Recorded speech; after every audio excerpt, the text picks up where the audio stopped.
Certainly, Trace, it is a clarifying moment. It's obviously a very serious disease, and I think all of our thoughts and our prayers go out to the first family. But President Trump is I've been around the guy a fair amount. He's a pretty fearless guy, and I know that he will approach this with the same determination and fight that he approaches everything. There's certain things that are unfortunately out of our hands, and this is one of them to some degree. I think that everyone, and especially after a couple of days now, sort of the media has focused on all this business about trying to call on the president to condemn, white supremacists, which of course he's already condemned many times. It's a kind of one of those moments where it sort of clears out all of the underbrush and it makes us focus on the things that actually matter. Yeah, Chris Wallace had said earlier, we try to focus on the coronavirus and the president's diagnosis and the first lady's diagnosis, but politics clearly has to be interjected in this because we're 32 days away from the campaign. As you look at this, Charlie, and you see, and by the way, we should note that Supreme Court nominee Amy Coney Barrett has also tested negative for coronavirus. But we talk about the Supreme Court, we talk about the debates. Well, those are now on the back burner, right? Because now it's all about coronavirus again. And politically speaking, Charlie, coronavirus has not been a good issue for the president. Well, I think that the president has not made the best case that I think that he can make about how his administration has handled the virus and how it has responded to the virus.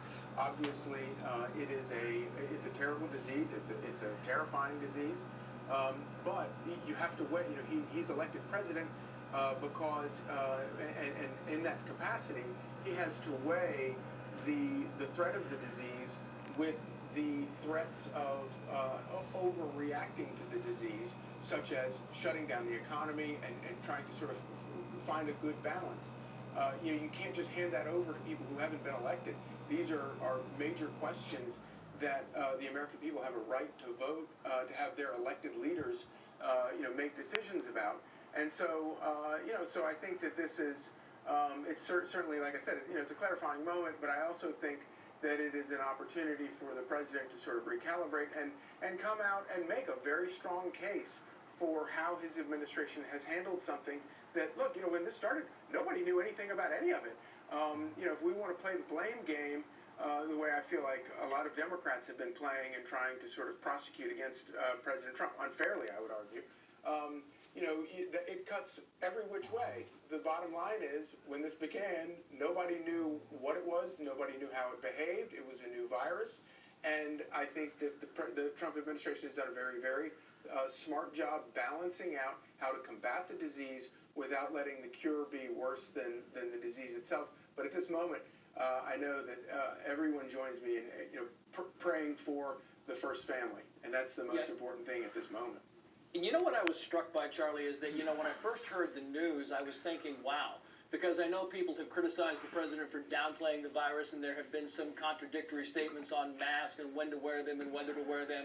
But the truth remains, as John Roberts pointed out this morning, that, the president is very careful when it comes to coronavirus. Doesn't want people near him within 6 feet. He's been very careful about shaking hands and interacting with people. And you wonder, as Chris Wallace said, he's in the biggest bubble in the world.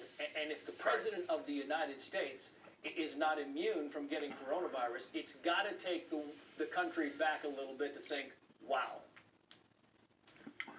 Absolutely. Exactly. He's the most socially distanced man on the planet who is still, working every day and interacting with people every single day. And it does.